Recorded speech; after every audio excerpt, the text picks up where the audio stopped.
Give it a second to stop wobbling. Okay. All right. And go. Go. All right. Hey guys, welcome to Taran's Toy Room.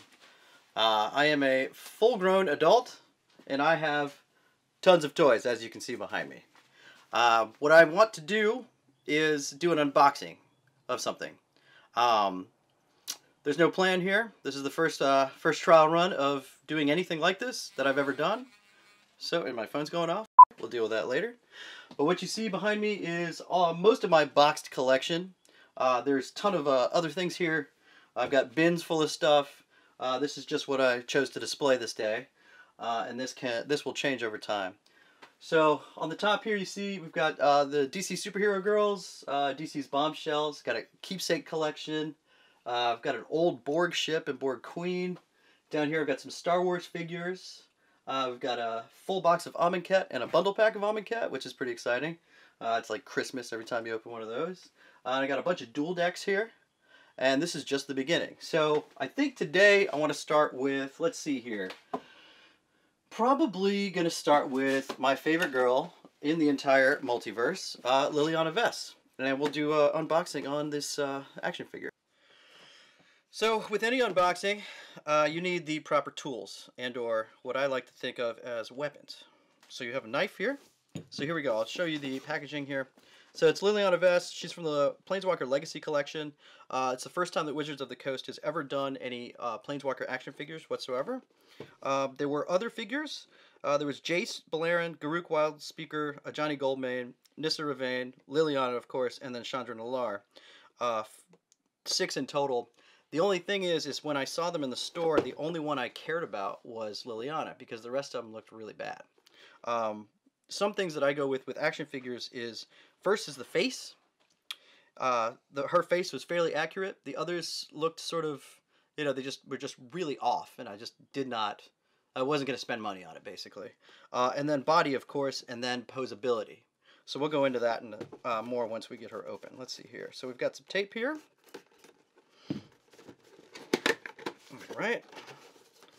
And another thing I like to do is preserve the outer shell, the outer casing of all my action figures, because sometimes I'll rebox them and display them within it. Of course you have these twisty ties that come with most action figures, or at least posables. So we're going to take this off. Let's see. And we're going to pull gently through as to not mess up the figure. Put those to the side because we use those later for rebar when we're doing dioramas and things like that. Looks like she's got another one on both of her legs here around her ankles. Can be a little difficult. There we go. All right, and get this out. Okay, and then another thing that I'm always careful with is try and get their head out first so that we don't pull back on their neck when trying to take them out of the plastic here. All right, so here she is. She's actually really cool. Fairly accurate face, body. You can see she's got. This is not flowing clothing, but the plastic looks like it's in motion here, and she looks like she's posable. Let's see here. Let's move her arms without breaking her, because that is a strong possibility that's happened. The worst thing that can happen is when you open a new figure and you literally break their arm off. Let's see. Oh yeah, she's real stiff, but that's okay. Oh yeah, that arm worries me a little bit. This can happen. Okay, hit her. So you can see her hands move, both. She moves at her elbow joints. She also moves at her shoulder joints. Her head moves a little bit, but it's a little imposed by her hair. Her legs do move, and there's a ball joint in the thigh, and then it's double jointed in her leg at her knee, and then her feet move too. This leg won't move as much because of her skirt, but as you can see, we're gonna look up her skirt. Here we go. But here we go. So detail's pretty good. She's awesome. She's one of my favorite characters of all time. In fact, I have an infatuation with Liliana Vess. It's a little strange. and inappropriate, but that's okay. We'll just go with it.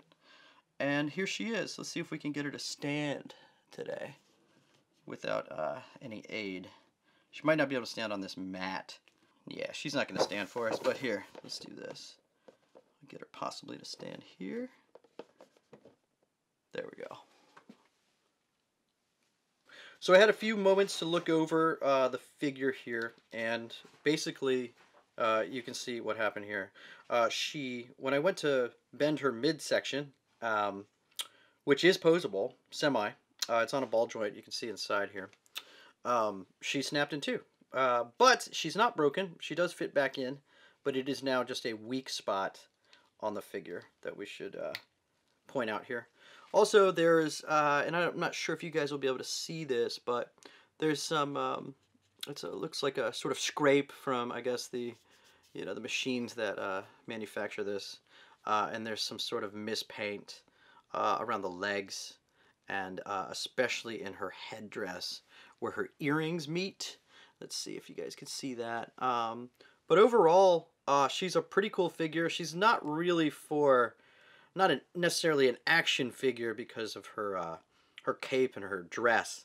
It really does inhibit her movement. But she's a great display figure.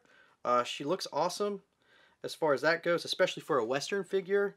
And you know what? It doesn't really matter because she's my favorite girl in the multiverse, probably ever, in this life. So it's too bad she's not real, because I'd ask her out and I'd probably die, but that's fine.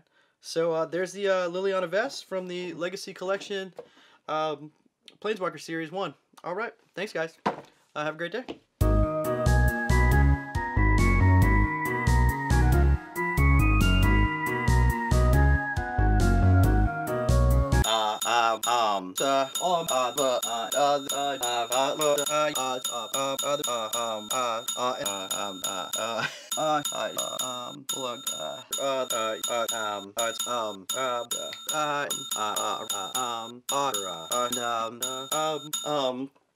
And blah blah blah blah blah.